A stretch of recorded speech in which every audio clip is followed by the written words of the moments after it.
Kita boleh makan nasi dan kita bisa dapetin six pack. Tapi ada syaratnya ya. Syaratnya nggak gampang lagi. Nggak gampang syaratnya.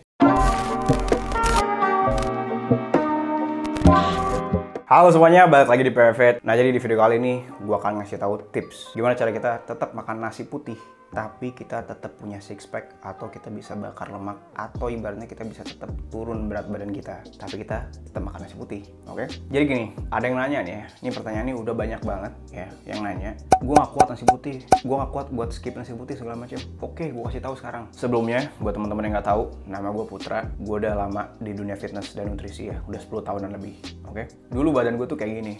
Ya, gue masih makan nasi kebanyakan, makannya ngawur dan lain-lainnya kan. Sekarang gue udah kayak gini.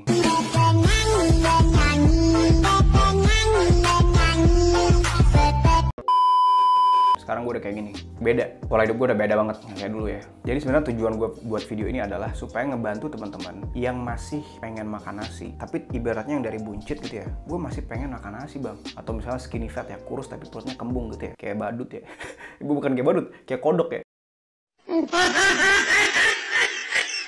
Jadi gue parah banget aja. Nah, itu ya. Jadi gue pengen ngasih tahu tips dan juga sekalian menjawab pertanyaan teman-teman. Karena apa, Pak? Gue ceritain dulu pengalaman gue. Gue itu pernah ngikutin diet yang makan nasi. Terus gue pernah ngikutin diet carnivore diet ya. Carnivore diet kan nggak makan karbo sama sekali kan. Zero carb diet kan sebenarnya kan. Terus ketogenic diet ya. Terus gue rendah karbo ya. Ketogenic diet tuh lemaknya tinggi. Kalau rendah karbo low carbs ya. Biasanya Adira itu promosiin itu kan. Rendah karbo ya. Gue udah ikutin semua diet ya. Dan sekarang gue bakalan disimpulin buat lu pada ya. Karena gue udah tahu asam garamnya apa sih peribahasanya. Berarti gue bakalan kasih tahu tipsnya. Jadi sebenarnya kita boleh makan nasi dan kita bisa dapetin six pack, tapi ada syaratnya ya. Syaratnya nggak gampang lagi. Nggak gampang syaratnya. Nah, sebelumnya video ini bakalan gue bagi jadi 6 bagian. Oke? Yang pertama, gue mau jelasin dulu kenapa sih nasi putih itu dihindari ya kan. Kenapa sih orang-orang fitness influencer, health influencer, atau influencer tentang kesehatan di seluruh dunia ya, apalagi di dunia carnivore ketogenic diet gitu ya, di dunia kesehatan ini, mereka tuh merekomendasikan lu mendingan nasi itu lu hindarin, atau lu dikit banget nasinya, dikit banget ya kan, diganti sama lemak atau misalnya sama yang lain, sama shirataki kayak apa gitu ya. Ganti, jangan nasi putih. Kenapa ya? Kenapa mereka tuh kenapa? Nah, itu pertama gue kasih tau dulu ya. Dan kenapa biasanya kalau orang yang metabolismenya belum bener, misalnya dia gendut gitu ya, kenapa mereka disaranin buat carnivore diet atau ketogenic diet supaya dia turun beratnya tuh drastis? Kenapa?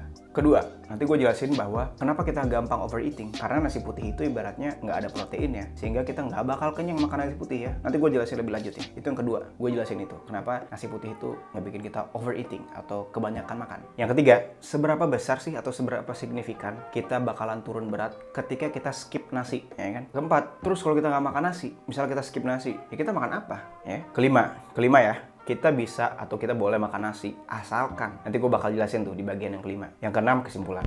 Nah, langsung aja kita langsung pembahasan pertama. Kenapa sih nasi putih itu dihindarin ya kan sama orang-orang yang ibaratnya anti karbo ya. Biasanya gua nggak mau makan karbo. Biasa kalau di US lu pasti nemu orang-orang kayak gitu kan. Biasa dia di carnivore diet tuh biasa dia dikit-dikit, ih karbo, lu ngapain makan karbo? Nggak karnivore. Lu ngapain makan buah? Nggak karnivore. Anjing lu.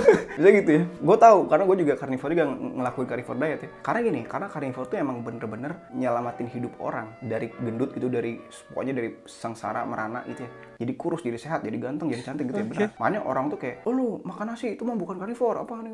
Jadi kalau lu tahu dunianya di luar itu kayak gitu sebenarnya ya. Hampir sama kayak vegan sebenarnya. Tapi kocak ya. Tapi bedanya karnivore emang beneran menyehatkan ya. Vegan lu bakal makin tua makin merosot tuh ke bawah. Jadi kenapa sih itu dihindari? Karena gini, sebenarnya awal tuh berangkat dari penyakit diabetes dan penyakit obesitas. Oke? Jadi mereka tuh udah dalam keadaan insulin resistance ya. Ibaratnya insulin tuh kebanyakan karena mereka kebanyakan makan karbohidrat. Sehingga selnya udah nggak sensitif lagi sama insulin. Ibaratnya udah nggak nerima gula lagi masuk ke dalam sel. Sehingga langsung dijadiin lemak. Oke? Makanya namanya insulin resistance. Nah, makanya kalau buat orang-orang yang gendut, gue saranin pakai carnivore diet, karbohidratnya tuh jangan sama sekali atau dikit banget. Tujuannya apa? Tujuannya supaya dia bebas dari diabetes, terus obesitasnya udah mulai nurun, jadi overweight doang, nggak obesitas. Oke? Nanti kalau udah lu mulai nurun-nurun, baru lu bisa perkenalkan lagi karbohidrat lagi ke tubuh lu dengan porsi dikit, misalnya 1-5% atau 10% di porsi makanan lu. Oke? Kalau misalnya kita nggak makan karbohidrat sama sekali, kita makannya apa? Makannya lemak hewani. Oke? Lu bisa cek cara ngelakuin carnivore diet nanti ya. Nanti di link bawah mungkin gua kasih tahu. Dan biasanya mereka bukan cuman makan karbohidrat doang yang kebanyakan, tapi dicampur sama minyak nabati. Kayak misalnya junk food ya kan, kayak kentang goreng, kayak apapun yang digoreng-goreng, karbohidrat yang digoreng, itu yang menyebabkan kita gampang banget gendut. Karena ketika suatu makanan itu digoreng, jadi kalorinya itu bisa sampai 5 kali lipat kalau kita goreng makanan itu. Nah, dan juga nasi putih itu indeks glikemiknya tuh tinggi ya. Ibaratnya kalau kita makan itu sangat-sangat naikin gula darah, sangat-sangat juga naikin insulin. Makanya kalau di indeks glikemik itu tinggi banget nasi putih ya. Jadi itu sampai ada kayak komunitas dokter-dokter kan, diet doctor biasa namanya kan. Jadi dia tuh beratnya komunitas yang mensupport low carb ya, rendah karbo, ketogenic sama carnivore ya. Jadi itu di luar negeri apalagi di Amerika tuh udah gede banget ya. Karena apa? Karena Amerika itu tingkat obesitasnya itu ya, Amerika ya, itu kalau anak-anaknya aja ya, yang remaja segala macam itu 70%. Tapi overall tuh udah sampai 40%, udah sekarang naik terus, bisa 50%, 60% ya tingkat obesitasnya. Karena ada masalah yang rising itu yang naik itu. Makanya sampai ada komunitas ini, komunitas ketogenic carnivore rendah karbo ini di Amerika. Di Indonesia udah ada, kayak misalnya ketofastosis, kayak misalnya Adirai juga mempromosiin low carb ya. Misalnya gue juga mempromosikan kayak rendah karbo, carnivore diet, ketogenic diet ya. Tujuannya apa? Tujuannya tadi supaya kita tidak menuju kayak Amerika itu yang dimana warganya itu benar-benar obesitasnya tinggi banget. Oke, kalau kita ya berdasarkan data Kemenkes ya, 2018 kita itu 20% dari warga kita, 23% itu obesitas. Mungkin sekarang 2022 udah naik kali ya, jadi 30% atau 40%, gue nggak tahu ya. Pastinya naik. Makanya gue mau nge-push ini cara pola diet ini. Kita tetap makan nasi, tapi kita harus juga tetap mengatur porsinya dan mengatur pola hidup kita. Nah, yang kedua, kenapa nasi itu ngebikin overeating? Nah, kayak yang gue bilang di awal, nasi itu kalau lu lihat di Google, nutrisinya 100 gram nasi itu nggak ada proteinnya, cuman karbohidrat doang. Sehingga badan kita bakalan nagih terus. Jadi kok nggak ada nutrisinya? Makan lagi, makannya enak kan? Makan lagi, kok nggak ada nutrisinya gitu? Tapi kalau lu makan daging giling atau daging ayam atau daging apapun, lu nggak bisa makan kayak nasi. Pasti makan dikit ya udah kenyang. Makan 250 gram, makan 300 gram udah kenyang. Karena apa? Karena badan lu ngirim sinyal, hormon leptin lu itu ngirim sinyal bahwa ke otak kita ya, udah kenyang ya, udah kenyang pak, udah cukup nutrisinya. Makanya kita berhenti makan. Tandanya apa? Kita enek. Tapi kalau kita makan nasi sampai enek, itu hormon leptin dan hormon insulin kita juga masih tahu, udah nggak kuat gua. Nah, makanya habis itu bisa kita makan nasi atau makan Indomie, biasanya kenyang kan? Habis kenyang, sebentar laginya 2 jam kemudian lapar lagi. Tapi kalau lu makan carnivore diet, daging yang banyak itu ya, kita bakalan nggak lapar-lapar sampai 5 jam 6 jam kemudian. Oke? Nah, jadi gitu ya. Jadi kalau misalnya lu mau diet, sebenarnya saran gua adalah, apalagi buat orang-orang yang nurunin berat badan gitu ya, dietnya rendah karbo aja. Oke? Bukannya kita nggak boleh makan nasi, boleh, tapi rendahin porsinya. Oke? Ibaratnya 1 sendok makan aja atau 1 sendok nasi itu. Oke? Habis itu udah, kita sisanya banyakin dagingnya ya. Banyakin makanan yang bernutrisi, yang berkontribusi terhadap pembentukan kulit kita, pembentukan tulang, pembentukan otot, ya kan? Terus pembentukan yang lain-lain lagi, ya kan, supaya kita ibaratnya makin sehat gitu loh, bukan makin gendut jadinya. Karena pada akhirnya juga, kenapa kita boleh makan nasi tapi nggak boleh banyak, pada akhirnya adalah kalori defisit yang menentukan kita naik atau turunnya berat badan. Oke? Tapi kalau lo bener-bener nggak makan nasi sama sekali, bisa juga lebih cepet bakar lemaknya. Tapi lo harus tahu protokolnya juga, caranya ngelakuin ya, supaya lu nanti nggak lemes. Biasa kan orang kan, bang gua nggak makan nasi gua lemes jadinya ya, karena lu nggak ngerti cara makannya. Kalau lu mau tahu caranya, nanti bisa lihat aja langsung di link di bawah ya, cara ngelakuin carnivore diet. Oke? Tapi tetap nasi nggak boleh banyak-banyak. Kenapa? Karena misalnya di satu porsi bagian kita ya, makanan kita, ketika nasi kita itu ibaratnya lebih dari 50% atau lebih dari 20% ya, lebih dari situ, nanti porsi makanan bernutrisi kita kayak protein ya, buat ngebentuk otot dan lain-lain, kayak lemak hewani buat ngebentuk hormon ya, meregulasi hormon kita supaya stabil, testosteron, estrogen, hormon yang lain-lain ya. Terus juga buat mencerna fat soluble vitamins kayak vitamin A, D3 ya kan. Vitamin A itu yang retinol ya, yang udah jadi, yang bisa kita gunain ya, bukan vitamin A yang dari wortel atau dari sayuran ya. Itu kan kita nggak bisa gunain sama sekali, oke? Itu beta karotin namanya, bukan retinol. Kita nggak bisa gunain sama sekali. Pencernaan manusia nggak bisa, kecuali lu pencernaannya sapi. Beda ya, itu pasti bisa pakai beta karotin untuk jadi retinol di badan dia. Karena sapi punya 4 chamber pencernaan, kita cuma punya 1. Sehingga kita butuh vitamin A yang udah jadi retinol, oke? Kita butuh lemak hewani untuk memproses semua vitamin itu ya, vitamin fat soluble vitamins itu, oke? Omega 3 juga, DHA dan EPA buat otak kita biar kita bisa mikir. Jadi gitu. Jadi protein itu paling penting tuh makanannya. Kedua adalah lemak hewani, ketiga baru karbohidrat, oke? Jadi gitu ya. Jadi ibaratnya lu harus membagikan porsi makanan lu itu ya dengan tadi ya, dengan sesuai urutan tadi, urutan kualitas makanan ya, protein, lemak hewani baru karbohidrat, oke?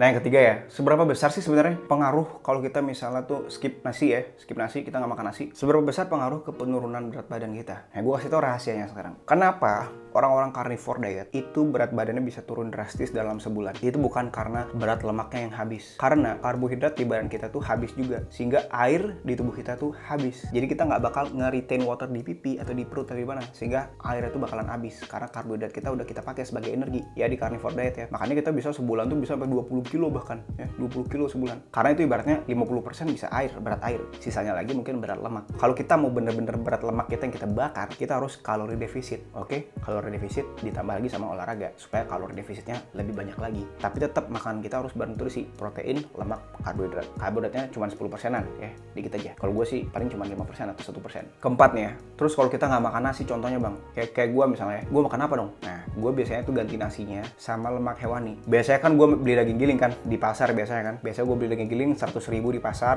terus gue beli lemaknya juga. Jadi nanti digiling, dicampur sama daging itu yang juga yang digiling. Oke, nanti gue campur lemaknya karena lemaknya lumayan banyak, jadi itu yang bakalan jadi energi di tubuh gue. Oke, gue nggak bakal pakai karbohidrat lagi atau nasi. Tapi biasanya kalau misalnya gue mau olahraga yang keras banget gitu ya, mau latihan angkat beban gitu ya, terus sama kardio gila-gilaan, karena gue pengen ngabisin semua lemak di badan gue, di perut gue terutama, gue pasti biasanya tuh bakalan makan nasi sedikit, tapi dikit banget. Misalnya nih, sendok makan, itu 1 sendok makan doang. Nanti gue diratain aja. Tujuannya apa? Ibaratnya tujuannya gue ngasih kalori lebih, supaya ibaratnya gue bisa ngebakar lemak lebih banyak lagi ya. Tapi ibaratnya kalori lebihnya itu gue pakai untuk ngebakar lemak lebih banyak lagi. Bukan kalori lebihnya itu gue simpan untuk jadi lemak, enggak. Kalori lebihnya itu gue pakai untuk membakar lemak lebih banyak lagi gitu. Itu alasan gue biasanya kalau gue makan nasi di carnivore diet itu alasannya buat ngebakar lemak lebih banyak lagi. Yang kedua, supaya makanannya lebih enak. Kalau apapun makanan dikasih nasi itu pasti enak ya.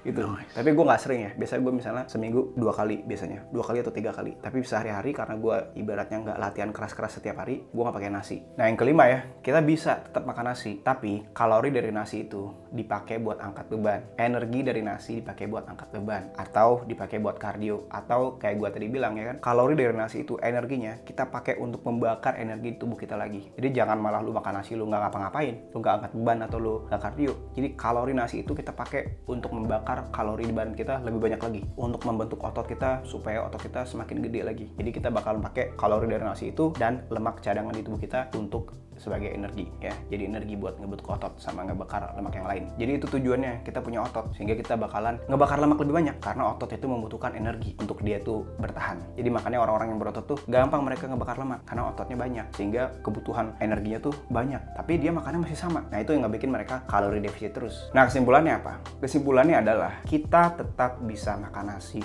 tapi jangan kebanyakan. Kalori dari nasi itu dipakai untuk ngebakar lemak di tubuh kita, dipakai untuk latihan beban, bukan dipakai untuk jadi lemak simpanan lagi, ya percuma.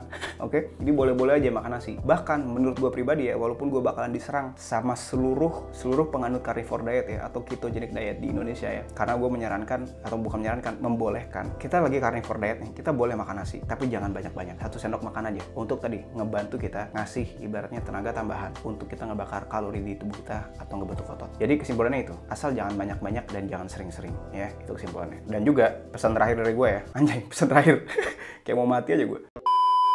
Jadi kalau misalnya kita mau makan nasi, itu tergantung porsi dan keadaan masing-masing individu. Kalau misalnya lu semakin lu gendut, ya porsinya semakin dikit atau bahkan nggak sama sekali. Tapi kalau lu cungkring, ya lu makan nasi lah. Ya lu makan nasi aja. Ya 1 sendok makan itu ya, makan. Sisanya makan yang bernutrisi.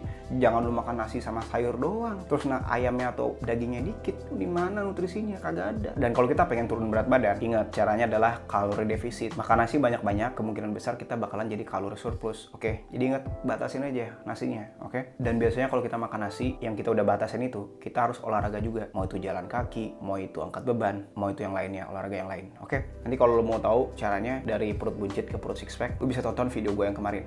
Oke? Gue jamin kalau lo tonton video itu, dan lo tonton semua video gue yang lain, dan lo like, dan lo komen, dan lo share, gue doain bener-bener ya, lo dapetin six pack. Gue doain ya, semoga. Segitu aja video dari gue, semoga bermanfaat ya buat teman-teman ya. Buat teman-teman yang pengen tetap makan nasi, tapi tetap bakar lemak. Oke? Itu tips dari gue. Segitu aja video dari gue, semoga bermanfaat. See you next video, bye-bye.